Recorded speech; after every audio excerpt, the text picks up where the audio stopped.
Go Black Podcast.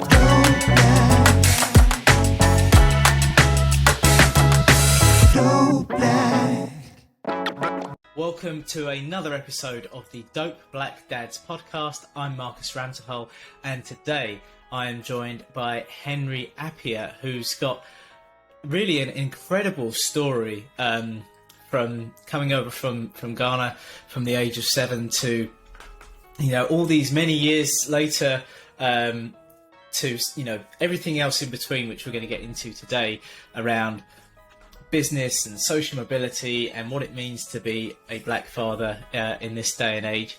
I won't ruin too much because I want to hear Henri tell his story much better than I can. Henri, welcome. Thank you, Marcus.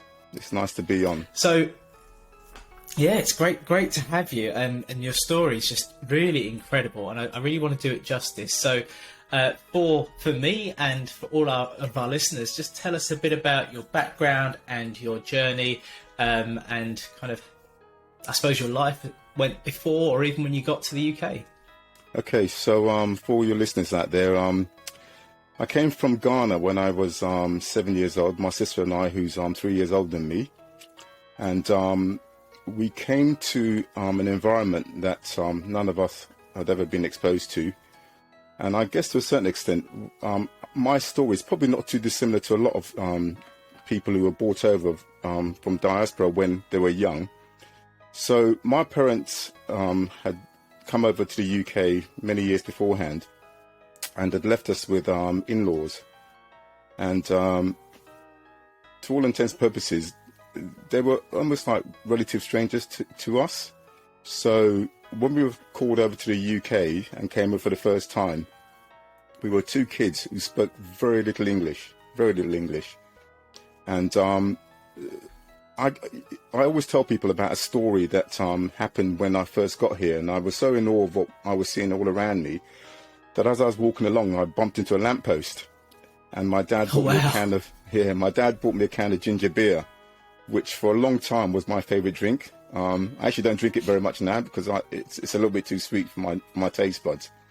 But to say it was a bit of a culture shock is a bit of an understatement. It really was a culture shock coming over from really hot climes and being in a really, really cold foreign environment where it seemed like you were a real minority. So it's been an interesting journey so far. It reminds me of my father came over in the 60s, and as I was older, he finally started to tell me some stories about kind of when he came for the first time. My uncle was working here as a diplomat at the time, and my dad told the story of how he arrived.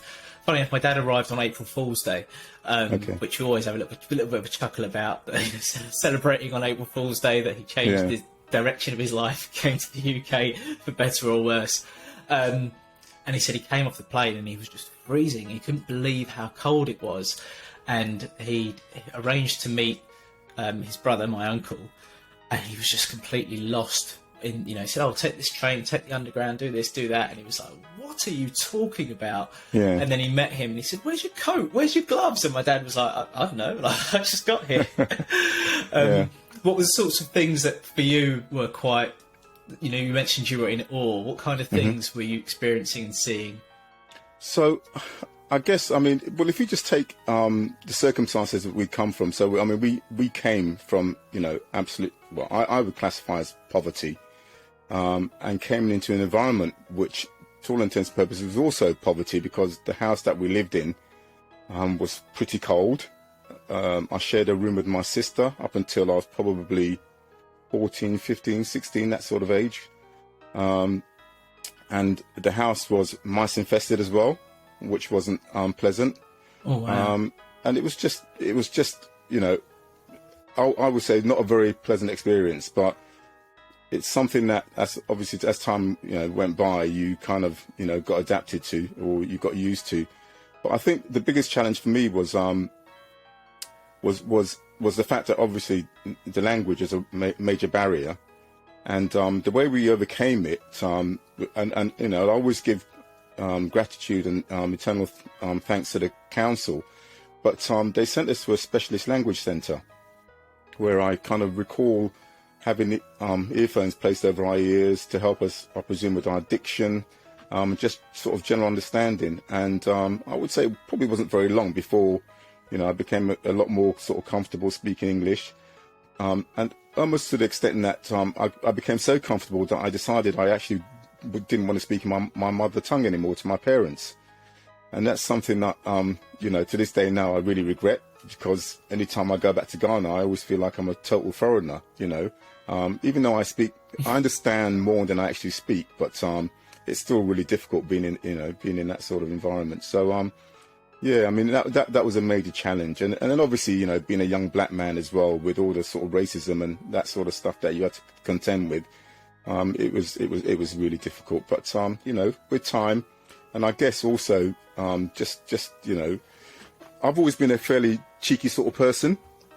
So I think if you can really sort of, get to understand the environment that you're in and the sort of people that you're dealing with, it can help you to overcome quite a few issues. So, that's always sort of been one of my sort of, greatest strengths, I guess.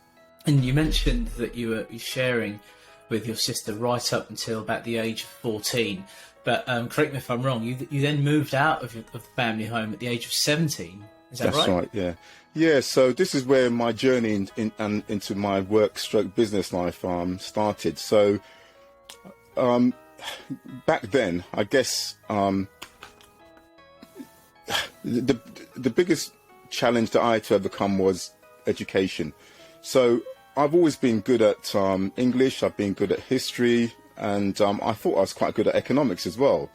And I'm definitely good at politics, as I enjoy politics. So I decided that after secondary school, going into A-levels, that I would study economics and history. And very shortly into it, realised that actually I didn't actually enjoy education. By then, at around about sort of early 17s, I'd got a job working in McDonald's in Wembley High Street, and realised that I was really good at it. Within literally a week or two of having started, they were ringing around the very few restaurants that McDonald's had at the time, anyway, especially in London, to find out if I'd actually ever worked in one of those restaurants before, because I just became I was just a real natural. So, once I realised that, I had a sort of a flair for just understanding how things worked, and also being able to manage people, I decided then that I felt, I can make a career out of this. So I had a difficult conversation with my dad, especially, who always had notions of me, going on to do all the sort of things that, are expected of young kids from ethnic backgrounds, being a doctor or whatever, being a lawyer. But none of those really appealed to me. So I told him I was going to leave and I was going to become a full-time employee in McDonald's. And that was it. It caused a lot of issues. So I decided that, I couldn't stay at home anymore. So I left. I stayed with a person who I'd become friends with, actually, in McDonald's. Stayed in his dad's house for 6 months while his dad was in Ghana. And then when the dad came back, he asked me to leave. So I found some alternative accommodation with another friend from McDonald's in Wealdstone in Harrow. And ended up staying and became almost like a family member of theirs for 5 or 6 years. Before, wow. I decided then obviously to, by then I got into a situation where I could afford to start looking at, living by myself. And as it transpired, I ended up living with the guy that had first put me up in Stonebridge for those 6 months. So, yeah, it's been really interesting. And so you've taken this huge decision that actually this is not just, you're going to leave home and this is going to be your job, but this is going to be your career. So tell me a bit more about your kind of progression through McDonald's, because I understand it was quite new at the time, right? Yeah. So at the time that I started, I think there were, so we're talking about 1979, I was 17. So I don't think there were more than probably 20, maybe about 22, 23 restaurants in a system at the time. So I became or they obviously recognised that I had the qualities to develop, and I got promoted to the sort of the junior ranks of management, a position that we call a floor manager, and all that basically happens as a floor manager is that you're in charge of maybe a particular section of the restaurant, during your shift, and your job is to basically try and help the staff members that are under you to implement the McDonald's systems and effectively train them to become better staff members, and help with the senior management to just run the shifts. So that was sort of my first foray into management. And by the time I was 20, I think it was just not long after my 20th birthday, I applied to become what we call a salaried manager, which is the first proper ladder of management within McDonald's, senior management. So I applied for that position, and I was told that I was going to be moved to Kentish Town, which at the time was a restaurant which was relatively quiet in comparison to the restaurant that I was working in Wembley. So I went to Kentish Town, and I found it really, really challenging, because all of a sudden you've lost contact with the people that you've grown up with in your journey, and you're starting off with in a different set of circumstances, really quiet, as I said, but you're getting a different perspective of what the company is all about. So I went to Kentish Town, had a brilliant time in the end. I really, really enjoyed it there. And within about a year and a half, I've been promoted to what we call a first assistant manager, which is, in effect, the next rung to being a restaurant manager. And by 1983, I've been promoted to restaurant manager at Swiss Cottage, and become, my journey of just being a restaurant manager started at that point. So that really sort of made me really understand what was possible. And I then stayed in Swiss Cottage for approximately 4.5 years before McDonald's decided, after some soul searching, I think, within themselves, that I was more than competent to become an area manager. And so I was promoted to an area manager in 1987, and had 3 restaurants to look after or to oversee that were polar opposites. I had Wood Green, which was as busy as they come at that time, Golders Green, which was relatively high volume, and then Harlesden, which was a real challenge. So those were interesting times. And you mentioned you recognised within yourself really quickly that management was for you, that you had a flair for management. What in particular would you say was your biggest strength when it came to management and your progression through McDonald's, at a time where I imagine as well a young black man kind of progressing in that side of business was potentially quite difficult? Yeah. So back then, especially in London, we had a huge amount of black people that were working in the company. But when it came to the management side, at sort of the junior level where I'd started off, there were quite a lot. Sort of the assistant manager roles, then those numbers started to decrease a little bit. And then restaurant management, there were very, very few. And then area management level, there was even fewer. So I guess to have attained a position where my peers and my superiors recognised that I had the ability to be able to manage was something in itself. And I guess the reason why is because I think I've got a real affinity with people. I'm able to understand the issues that they've had or are having. I'm able to be able to lead and to nurture, and I think I'm really good at listening and understanding people's issues, and all those things are really, really, really important. So those are my core skills. Also, you're working in an environment which isn't easy. So you've got to be able to understand sort of how to deal with the politics of, you know, of a big company. And I think, you know, I'm able to sort of like, you know, just sort of blend in and, you know, go with the flow.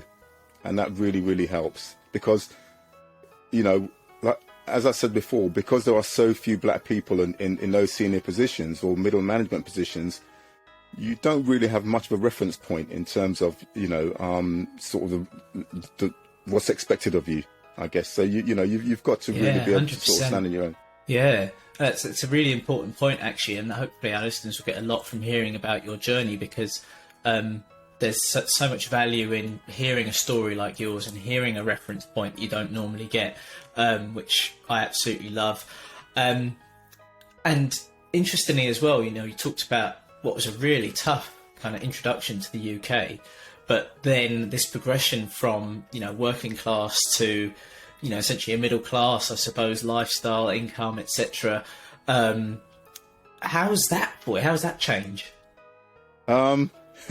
It's really strange because I'm sure my daughter, who's somewhere in the audience, will attest to it. In our household, there's a real tussle in terms of our mindsets and our attitudes towards education, especially funded education.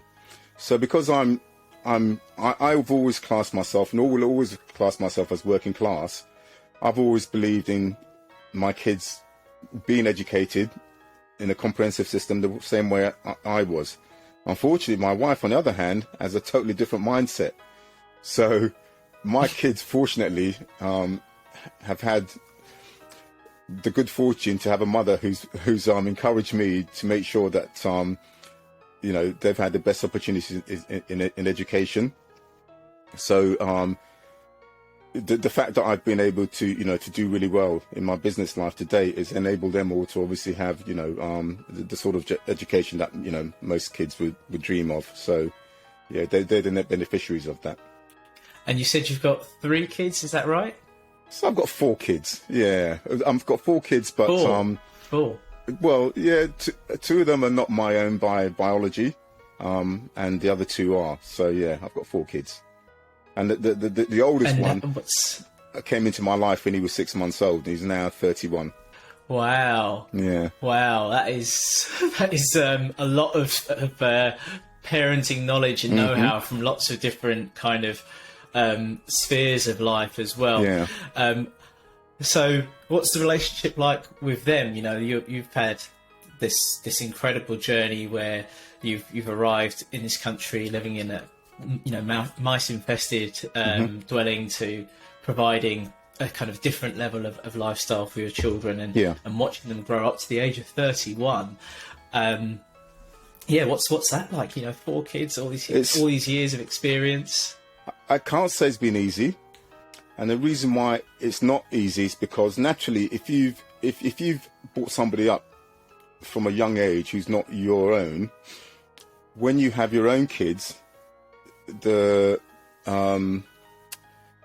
management of that can become an issue because you're dealing with effectively 2 sets of parents or 2 sets of mothers who've got their own ideas of how, you know, you should treat their own child. So I've had to manage, and I've had to learn to understand that a child who's not mine by biology, even though I feel is mine, may not. It's really difficult. It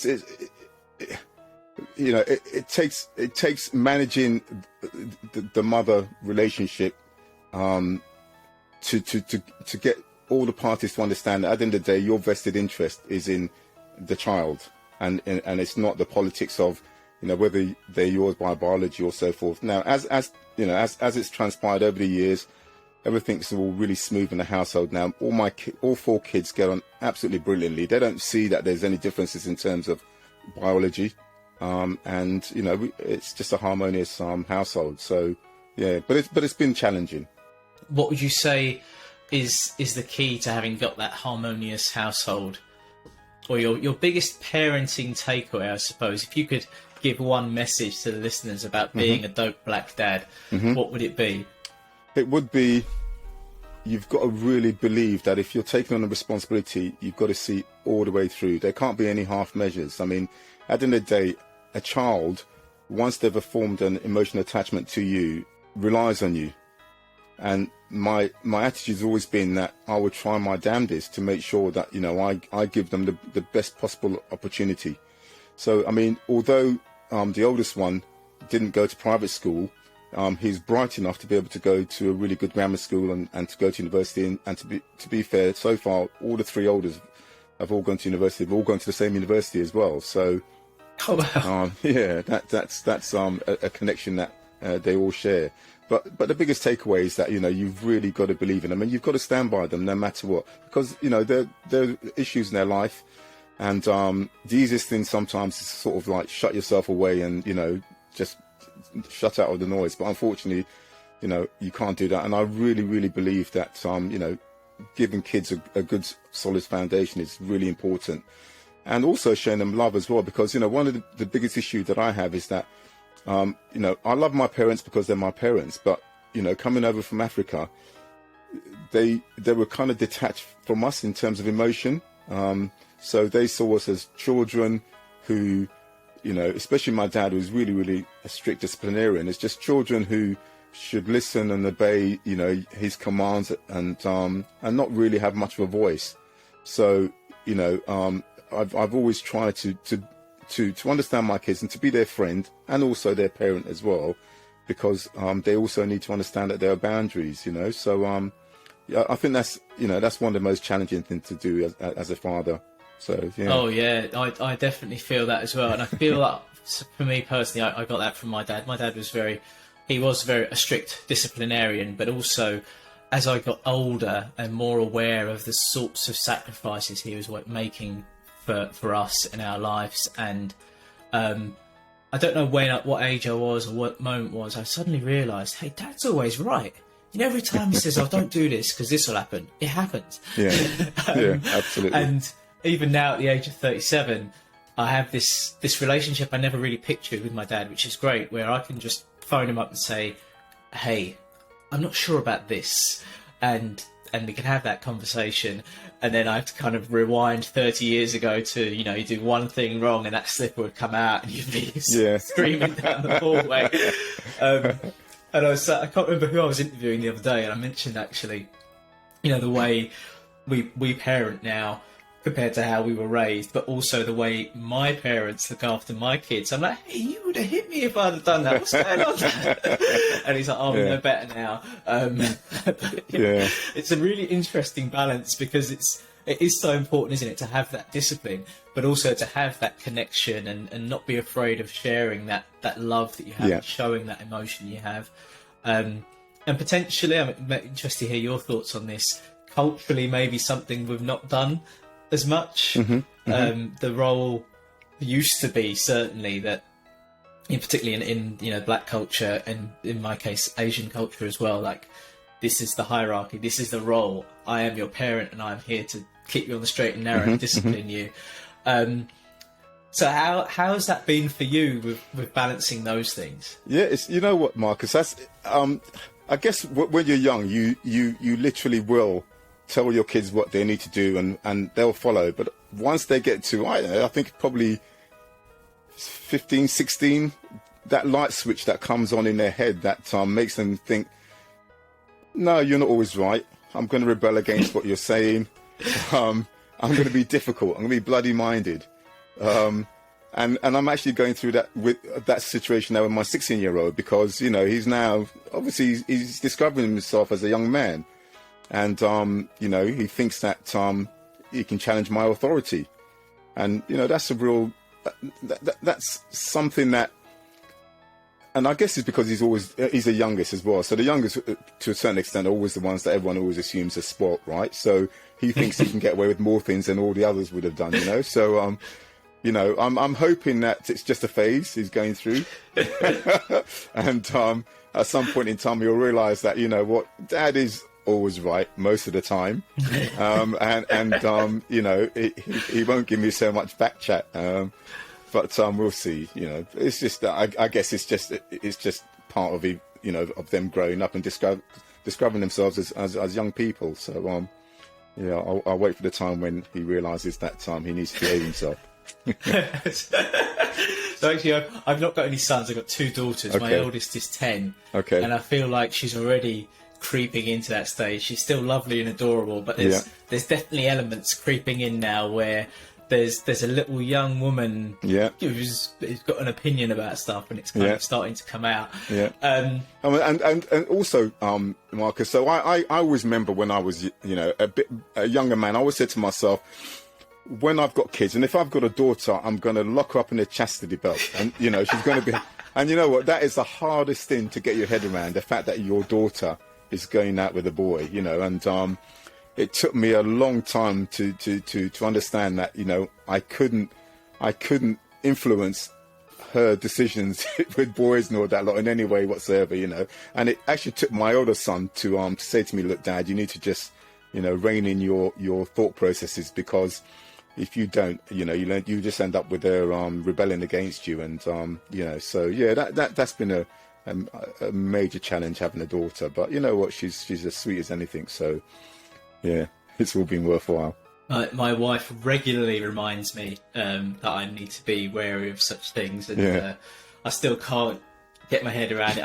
I'm praying that I will be able to deal with it when it comes and be very mature about it. But yes, it is a bit frightening. Yeah. But you mentioned about having a 16-year-old son, and we had Piers Freelon on the pod recently talking about the work he does with young black men and some of the conversations he's having with them about their role as a black male in the modern world, and some of the conversations he's hearing with his kids and saying, hang on a minute, that maybe you need to rethink what you're saying there. Mm-hmm. What do you feel that the role of young black men is in the future of our society? Whoa, that's a tough one. I think this might be a little bit controversial, but so I have a McDonald's restaurant as a franchisee in St. Raph's on the borders of, I guess, Stonebridge, Stroke Harlesden, Wembley, and it's a school, incidentally, that an area that Raheem Sterling lived as well. So I see all sorts of kids in that restaurant, and one of the biggest things that I've always found challenging is getting them to understand that they can be more than what they believe that they can be. But in order to do that, sometimes they've got to give up a little bit of themselves and their attitudes and their mindsets in order to fit. Because unfortunately, whether you like it or not, we live in a very white English society. And as a young black man with ideas on how you feel that you should be respected, or how you feel you should sort of fit into society, it's not always as straightforward as that. You're going to have to give a little bit of yourself in order to be able to, sort of cut through all the difficulties that, you're going to encounter. And that's always been the biggest challenge. And, I always constantly try and talk to these guys to just sort of say, you change your mindset. I know things like how you speak and so forth. It's probably not so easy because you want to fit into, the way that your friends will behave. That's fine. But, if you want people to take you as somebody who's got potential or possibilities, then you really got to just cut out some of the nonsense attitudes that you have. And it's not easy because, I don't know if these guys believe in you, or they think maybe you've become too white or whatever, but it is a real challenge. And I just wish there was some kind of magic pill that you can throw down their throats to make them understand that, it's a hard world out there. And if you want to succeed, you've got to play your part, but you've got to change your mindset a little bit. Yeah, and I think it's a really difficult kind of balance, isn't it, to try and figure out how you're going to make some headway in this world and still maintain that identity of progress and do what you want to do, and It's really interesting you mentioned that you're having these conversations in those, places. I'm assuming that you're an entrepreneur, you've got franchises, and I'm hearing you're actually there on the ground speaking to people and talking to people. And obviously speaking to people is really important to you, otherwise you wouldn't necessarily have succeeded so much in management. You mentioned it was your big secret weapon. So how often are you kind of going around there and doing all that? So I mean, I'm in a restaurant maybe 4 or 5 times a week. Wow. And you'll bump to these kids more often than not, sort of lunchtime or just after school. And if I see them being unruly, that's the times when I'll go and talk to them. I mean, just this afternoon, I had a young man, just as I was leaving the restaurant, who had a cigarette lighter in his hand. He couldn't have been more than 14, 15. And I said to him, that, do you mind just putting the lighter away, because you could end up causing some damage, and you're not going to want to pay for it. And he said, who are you? And I said, well, as it happens, I'm the owner of the restaurant. And the young girl next to him said, yeah, you need to behave. And then he started swearing, and I said, by the way, don't swear, please, because some people find it really offensive. So, that's the sort of thing that happens on a fairly regular basis, where you're having to try and help somebody to understand that, there's a certain standard of behavior that's expected of them. And they need to try and adhere to that. And I know it's not easy, because a lot of the times these kids they want to show off to their friends. They want to show that I'm the big I am. I'm the big man. But it's not edifying. It's not good for them, and it's not good for the environment that they're in as well. So as much as I can, I'm always imparting some words of wisdom to somebody. So I think it's important. And if I can help anybody, any one person, just to be able to sort of look at themselves and maybe change the way that they think, then I'm more than happy to do so. Well, it's an incredibly selfless thing, and a very challenging environment to kind of put yourself in and share that wisdom, and hopefully they'll appreciate the intervention later on in life, sooner rather than later. So I understand, obviously, you've had this incredible journey from McDonald's into management, into franchise owner as well. Tell us a bit more about becoming a franchise owner. Yeah, so this is probably the proudest achievement in my life so far. So I applied to become a McDonald's franchisee in I can't remember what month it was, in 1992. And it maybe took in fact, it was probably the year before. Yeah, and I was finally granted the franchise in 1992, and incidentally in the restaurant that I started when I was 17. So, yeah, you can imagine the pride that A, I felt, and B, my parents felt as well. After having, I remember saying to me that there was no future in McDonald's. So that was the most proudest moment in my life. So yeah, it was I was the first black franchisee in McDonald's UK as well, which is again something that I'll take with me to my grave. It's just something I like dining out on, telling people that, because it kind of makes people think, wow, but it's not. I mean, that is pretty incredible. I got to take a moment just to celebrate that. That's absolutely incredible. 1992, and I remember what 1992 was like. Yeah. The first black franchisee in McDonald's. That is really something. Yeah. Yeah. So yeah, I mean, it's been an incredible journey. I mean, at various times I've had up to 3 restaurants. Now, unfortunately, I'm on the sort of the end of my journey. I'm getting to a point where I'm virtually out of the business, and I'm looking at almost semi-retirement, because I would have done, I've done just over 43 years, and all my hair, which is as luscious was as luscious as yours when I was younger, has now disappeared. So, and the grey, as you can see, my beard is really prominent now. So, yeah, I'm at a stage now where I think it's time to sort of kick back a little bit and sort of reevaluate and decide, if I want to still carry on working, because I really don't need to work anymore. I'm, financially comfortable enough not to have to work. So, I'm going to sort of, take some time out to just reflect and, enjoy being with my wife and, you know, as much as possible trying to, you know, do a bit more traveling, even though I've done a lot of traveling in my life, and then decide, you know, within maybe sort of 3 or 4 months if I'm enjoying retirement or whether, or, you know, I'm going to, you know, maybe come back into another business of some sort. So, you know, but, you know, I've been immensely grateful to McDonald's for the 43 years. It hasn't gone as well as I would have liked. I would have liked to have ended with more restaurants, but you know what? You know, it's given me a life that I would never have imagined when I was 7 years old and not, you know, able to speak any English. So I'm eternally grateful, and I've given a lot of myself as well to them. So it's a mutually symbiotic relationship. Yes.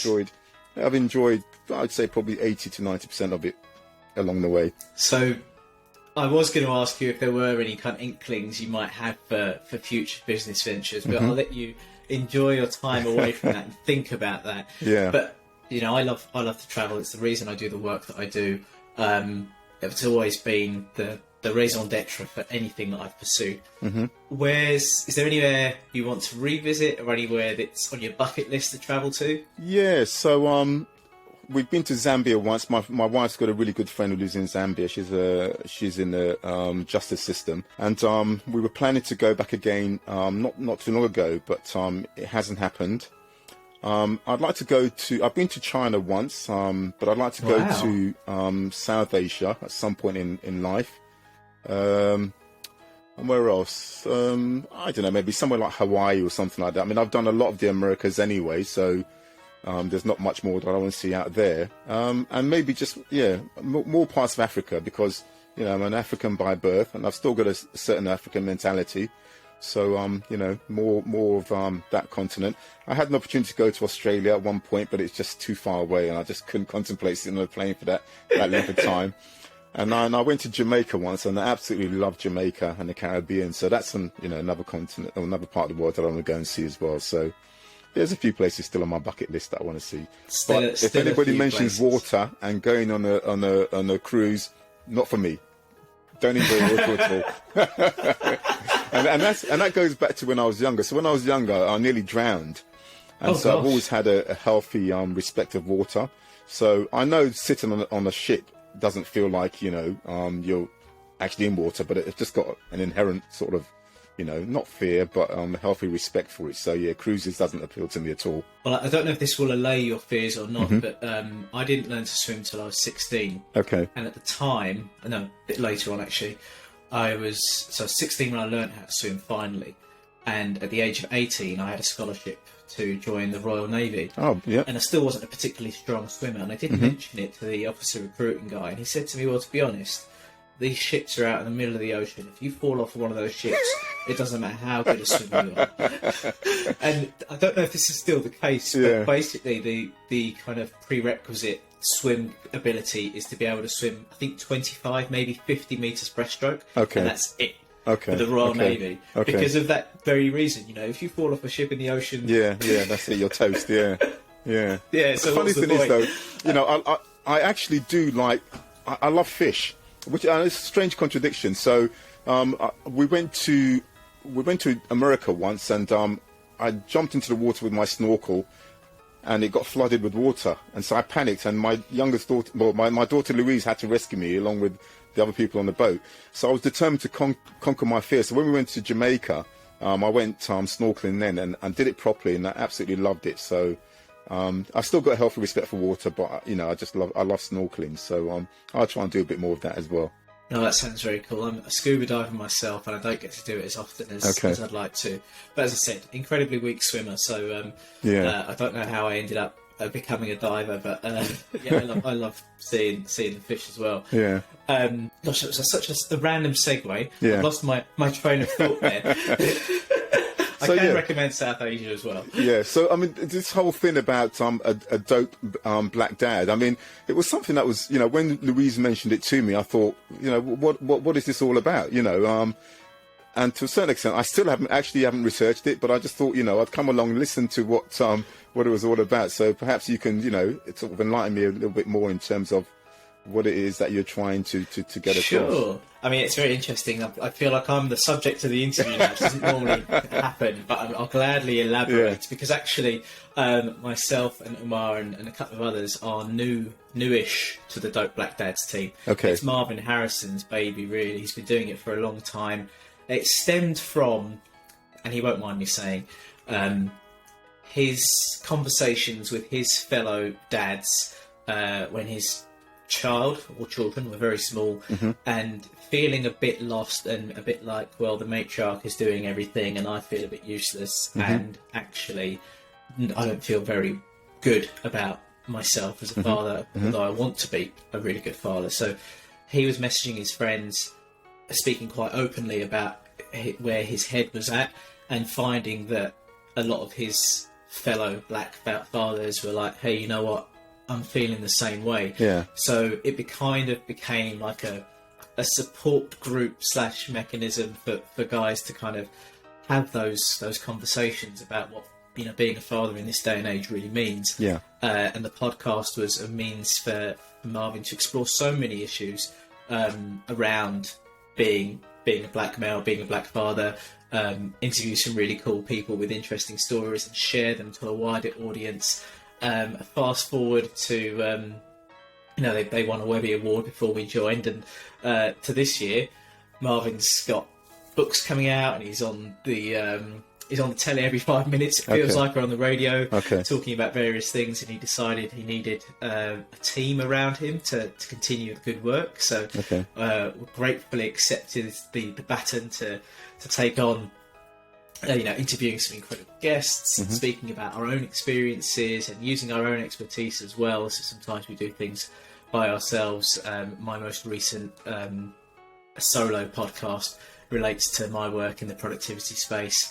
And so we're just kind of spreading the message that black fatherhood is amazing and challenging and rewarding, and also at the same time getting to speak to some incredibly wonderful and inspiring individuals and hear their stories and share those stories, because there's just so much power in doing that as well. And thank you, Henry, for sharing your story as well. It's such an inspiration for anyone out there, no matter kind of where they are in their journey, whether they've arrived from another country at a young age and couldn't speak English, or they've actually had quite a nice background. There's still so much more to explore, so many options, and there's so many people like yourself who've laid the way for that as well, pioneers who've done so much to give us a platform. So thank you very much for that. No problem. And thank you for giving me a moment to kind of talk about how I got here as well. So I appreciate your question.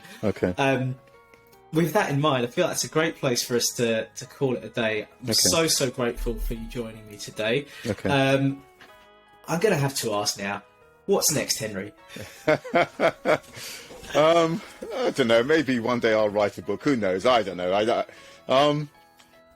You know what, Marcus? I'm just going to enjoy life. I'm going to embrace the opportunity to really get to understand myself a lot more, understand my relationship with my wife as well, and also, just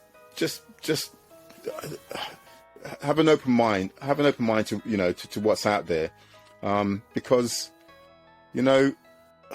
it's a real tough choice deciding whether you stay retired, because I've heard so many horror stories of people being retired and things not working out for them, and so I've got to decide, is it really something I want to do? Because like I said, I'm 60, so I've still got got quite a few years of working life, but we'll see how the land lies, and I'll just enjoy.